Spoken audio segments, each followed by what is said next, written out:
தாய் தமிழ் உறவுகளுக்கு வணக்கம். இது வீரத்தமிழர் யூடியூப் சேனல். நான் உங்கள் தங்கராஜ்.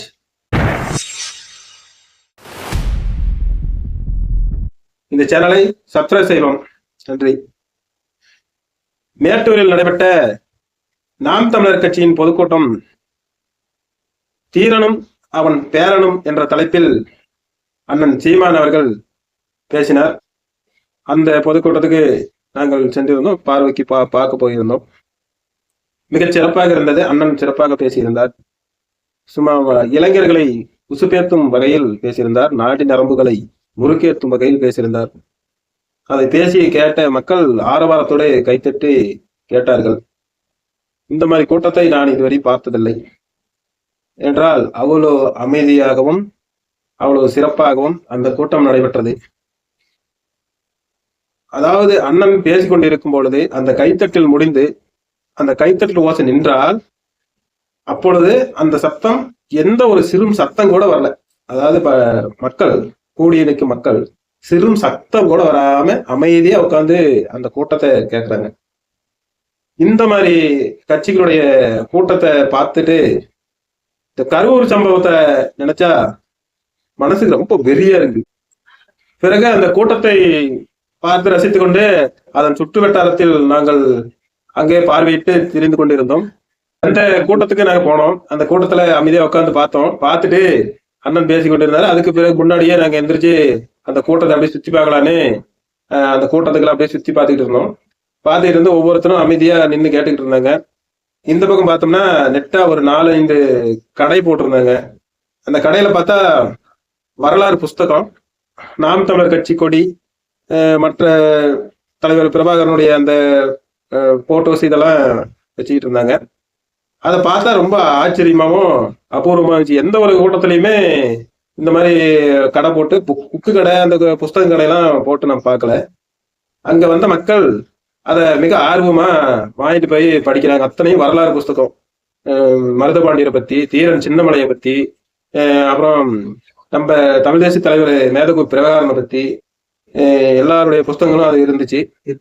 அப்படி இருக்கும்போது அதை நான் பார்த்துக்கிட்டு அந்த கடைக்காரரை கேட்டோம், ஏங்க ஐயா இந்த கூட்டத்துல எவ்வளவு கடை வியாபாரம் ஆக போகுது, இங்க வந்து கடை போட்டு இருக்கிறீங்களா? ஒரு மணி நேரம் 1.5 மணி நேரம் பேசுவார் அண்ணன்.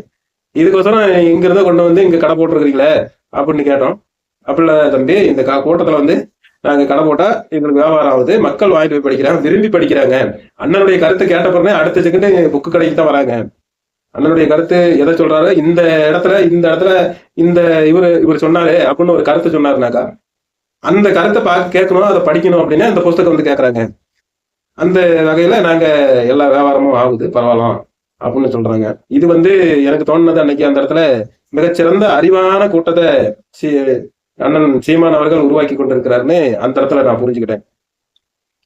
அதுக்கப்புறம் இந்த தள்ளி வந்து பார்த்தா அந்த வண்டி, அந்த வாகனங்கள் அதெல்லாம் ஒரு வரிசையா அழகா நிறுத்தி வச்சிருந்தாங்க.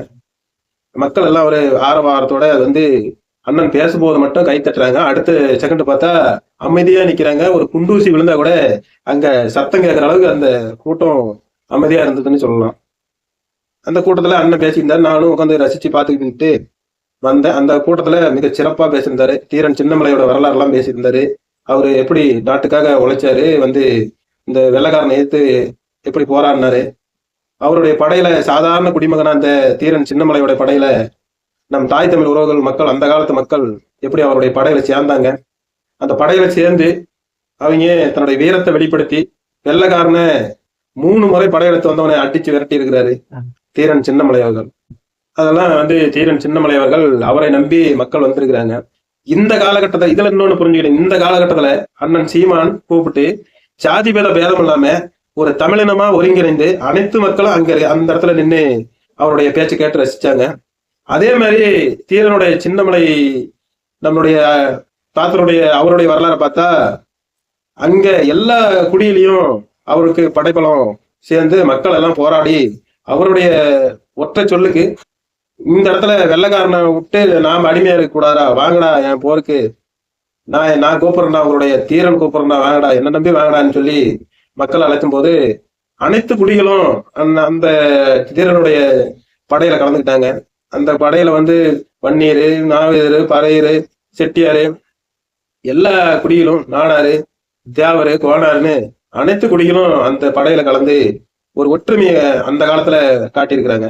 அப்படி அவர் வந்து அந்த வரலாறுலாம் அண்ணன் எடுத்து சொல்லிட்டு இருந்தாரு. இதை கேட்கும்போது நமக்கு ஒரு புல்லரிக்குது. அந்த கூட்டத்துல இருந்தாவே ஒரு, அதாவது பாரதி சொல்லுவார்ல, ஒரு சக்தி பிறக்குது மூச்சினிலே அப்படின்னு சொல்லுவார்ல, அப்படி நாடி நரம்புலாம் அப்படி ஒரு சக்தி பிறக்குது. அண்ணனுடைய அந்த கூட்டத்தை கேட்டா, அவருடைய அந்த பாய்ச்சலான அந்த பேச்சை கேட்டாவே நமக்கு ஒரு ஒரு ஒரு அறிவும், ஒரு தெளிவும், ஒரு வீரமும் பிறக்கிறத நான் உணர்ந்தேன். எனக்குள்ள அது அந்த மாற்றத்தை நான் உணர்ந்தேன். இப்படி நான் பார்த்தோம். ரொம்ப இதுல வந்து ஒரு விஷயம் என்னன்னா, அண்ணன் பேசிட்டு அப்பப்ப எல்லா கூட்டங்களையுமே கேட்பாரு. என்ன கேட்பாருனாக்கா, எல்லா பிரச்சனையுமே நீதிமன்றம் தலையிட்டு தீர்த்து வச்சுதுன்னா பாராளுமன்றம் எதுக்கு பல்லாங்குழி ஆடுறதுக்கு வான்னு சொல்லி அண்ணன் கேட்பாரு. அது ஒரு வேடிக்கையா கேட்பாரு. அதுக்காக உயர்நீதிமன்றத்துல கேஸ் போட்டிருக்கிறாங்க அண்ணன் மேல. அண்ணனுக்கு இது 230 சொல்ற கேஸ் இருக்கும். அது இது அதில் இதோட 250, 240 அப்படின்னு ஏதோ ஒரு கேஸை மட்டும் சேர்த்து விட்டு போவாங்க ஒழிஞ்சு எங்களுடைய அண்ணன் சிந்தமன் சீமான இவங்களால அசைச்சு கூட பார்க்க முடியாது. ஏன்னா அவர் வந்து கருத்தா தான் கேட்பாரு. இப்ப சட்டமன்றத்துல வந்து பல்லாங்குழி ஆடுறீங்க, நீங்க என்ன கருத்து வைக்கிறீங்க, உங்களுடைய செயல் திட்டம் என்னன்னு கேட்கறதுக்கு தான் அந்த கேள்வி. அதுக்கு வந்து முதலமைச்சரோ அல்லது யாரோ ஒருத்தர் அந்த துறையை சார்ந்தவர்கள் அந்த பாராளுமன்றத்துல உறுப்பினர்கள் பதில் சொல்லலாம். நாங்கெல்லாம் எல்லா திட்டமும் நியாயமா தான் நடத்திட்டு வரோம், அதெல்லாம் நம்ம நல்லா தான் பண்றோம் அப்படின்னு சொல்லுவான். இல்ல பண்றலன்னு சொல்லலாம். இல்ல நீ யாரு அதை கேட்கறதுக்கு அப்படின்னு கூட சொல்ல. ஆனா இதுக்கு போய் அவதூறு கேஸ் கொடுத்துருக்கீங்களா, அது என்ன அவதூறு அவர் பரப்பிட்டாருன்னா எனக்கு ஒன்றும் தெரியல. அண்ணன் இதுக்கெல்லாம் வந்து சளைச்சு போறவரா? அது வந்து அவருடைய ரத்தம் தீரன் சின்னமலையோட ரத்தம். அவரு அந்த காலகட்டத்துல இருந்து எங்களுடைய இனம் சுமந்து வந்த கனவுகளை அவரு ரத்தத்துல ஊறி இருக்குது. இல்லைன்னா அவரு இது வரைக்கும் நான் பார்த்ததுல, நானும் சின்ன வயசுல இருந்து பாக்குறேன், இவரை மாதிரி பேசி ஒரு மக்களை கவர்ந்தவங்க யாருமே கிடையாது. மக்களை வந்து உணர்ச்சி சூடியேற்றியவர்கள் யாருமே கிடையாது. அப்படி இருக்கையில அவர் மட்டும்தான் எங்களுடைய முன்னோர்கள், வீரமான வீர விளைஞ்சவர்களுடைய ஆத்மா வந்து அவர்கிட்ட இருக்கிறதா நான் உணர்வேன். என்னைக்குமே உண்மையை பேசுவான், உறக்க பேசுவான், அத உறுதியா பேசுவான், அதையே இறுதி வரை பேசுவான். அப்படி எங்கள் அண்ணன் சீமான் சொல்வது அத்தனை உண்மை. உண்மை ஒரு நாள் வெல்லும், உலகத்துக்கு ஒரு நாள் சொல்லும்.